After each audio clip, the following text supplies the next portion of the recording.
Shalom bien-aimés frères et sœurs, je vous salue tous dans le nom de notre précieux, glorieux et merveilleux Jésus-Christ. Aujourd'hui, le Seigneur a mis une pensée dans mon cœur que j'aimerais qu'on puisse partager tous ensemble pour la gloire de son nom. Alors, bien-aimés, j'aimerais aujourd'hui qu'on puisse parler sur la prière. Alors, avant qu'on aille un peu plus loin, j'aimerais d'abord vous faire comprendre une chose. Lorsque nous voyons un arbre, l'arbre est tripartite. L'arbre est composé de feuilles, de troncs et la racine. Et souvent, le parti visible d'un arbre, c'est les feuilles et les troncs lorsque nous voyons. Mais lorsque nous regardons très bien l'arbre, il y a une partie qui est cachée. Okay? Les racines sont le parti invisible de l'arbre. Mais ce que beaucoup de gens ne connaissent pas, c'est que si la feuille et les troncs tiennent le coup, c'est à cause de celle-ci. C'est à cause de la racine. C'est la racine qui soutient même les troncs et les feuilles. Non pas seulement il les soutient, la feuille et les troncs sont nourris en partant de la racine. Ce sont les racines qui prennent tout ce qu'il y a comme une nourriture que les troncs et les feuilles ont besoin. Et bien aimés frères et sœurs, c'est de la même manière la prière dans la vie d'un enfant de Dieu. C'est la prière qui est la fondation, qui est cette base-là solide qui soutient notre vie chrétienne, qui soutient la foi chrétienne.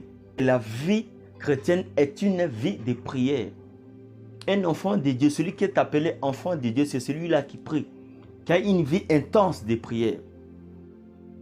Bien-aimé, un chrétien qui n'a pas une vie de prière, en fait, c'est comme un bébé. Qui est un bébé?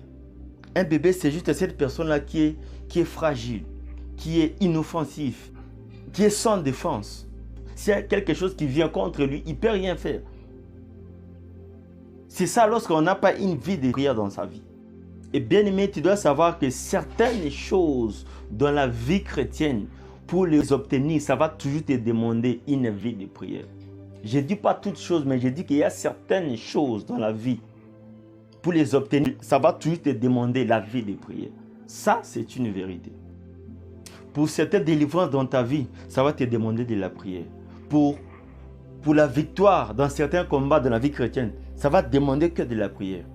Pour acquérir certains dons spirituels, certaines grâces spirituelles, ça va toujours te demander de la prière.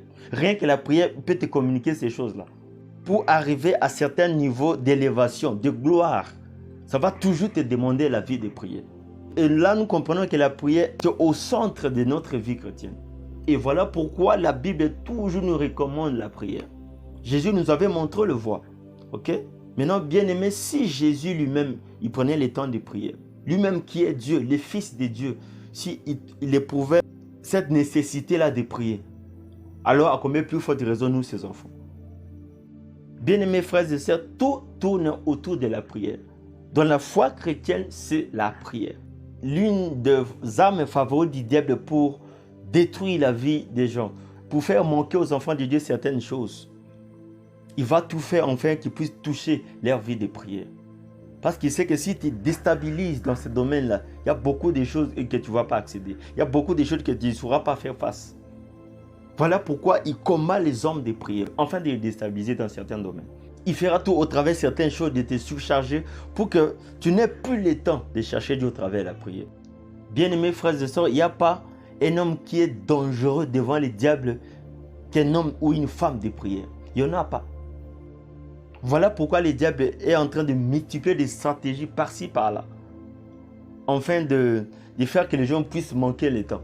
Parce qu'il sait que lorsque quelqu'un est constamment dans la présence de Dieu, ça c'est un champion. Et il va toujours vaincre dans sa vie. Le diable le sait. Voilà pourquoi le diable ne va pas combattre parce que tu es riche. Il ne va pas te combattre parce que tu as telle ou telle chose. Il va d'abord attaquer ta vie de prière pour te déstabiliser, pour te fragiliser. Parce que l'une des choses les plus importantes que tu as, c'est cette vie-là de prière, de communion avec le Saint-Esprit, de l'intimité avec Dieu. Et si le diable te prend ces choses-là, bien-aimé, tu resteras vide. Et bien-aimé, lorsque nous regardons un arbre, lorsqu'on déracine, lorsqu'on fait découvrir la partie qui est cachée, souvent, ça a l'air d'être moche. C'est un peu sale. Mais c'est comme ça. C'est elle-là qui soutient même toute la structure de l'arbre. Si le feu et les troncs se tiennent, c'est à cause de ces choses-là. Mais c'est souvent moche. Et de la même manière, la prière n'est pas aussi facile que ça. Bien-aimé, pour prier, ça va te demander beaucoup de volonté. Ça va te demander beaucoup d'efforts. Ça va te demander beaucoup de disponibilité. Ça ne sera pas aussi facile que ça. Parce que l'ennemi ne te laissera jamais le temps. Parce qu'il sait pourquoi. Voilà pourquoi la prière s'efforce. On crée, on cherche, on se bat. Parce que ce n'est pas facile ces choses. Des fois, ça va te demander de faire beaucoup de sacrifices. Des fois, ça va te demander de te priver de nourriture. Des fois, ça va te demander de te renfermer. Des fois, ça va te demander d'aller très loin, à l'écart des autres, de t'isoler des autres. C'est ça les prix à payer pour la prière. Ça ne sera jamais facile, bien-aimé. Nous devons payer les prix de ces choses-là pour entrer dans la prière, être des hommes et des femmes de prière. L'une des catastrophes de cette génération, c'est que nous manquons des gens qui veulent faire des sacrifices. Et nous sommes là tout le temps à admirer les autres. On est là tout le temps à critiquer les autres. Que non, ça c'est de la sorcellerie, ça c'est pas Dieu, ça c'est le diable. Mais derrière ces choses-là, les gens ne comprennent pas les sacrifices qui se passent. Bien-aimé, ta vie de prière doit être l'une des priorités dans ta foi chrétienne. La prière d'abord. Sois une femme de prière, sois un homme de prière. Bien-aimé, sacrifie tes nuits. Oui, bien sûr, la nuit, c'est fait pour les repos, mais bien aimé, les gens qui s'élèvent, qui sacrifient leur nuit, ils ont toujours des résultats. Dans leur vie, dans leur combat, dans tous les domaines, bien aimé, il y aura toujours des résultats. Ce n'est pas facile. La Bible dit que lorsque Jésus, il voulait choisir les disciples pour commencer sa mission, il a prié toute la nuit.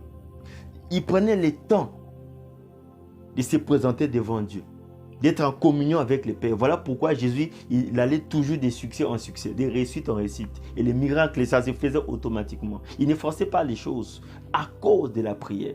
La prière était la force de Jésus. Jésus était un homme de prière. Il était là toujours devant Dieu au travers de la prière. La Bible dit que prier sans cesse. Si Jésus, il trouvait que prier, ce n'était pas aussi nécessaire que ça, on n'allait pas nous demander ces choses-là. C'est parmi les rares choses qu'on nous demande de le faire constamment, à tout moment. La prière. On dit prier sans cesse, sans se relâcher. Un homme de prière, il peut faire des choses extraordinaires.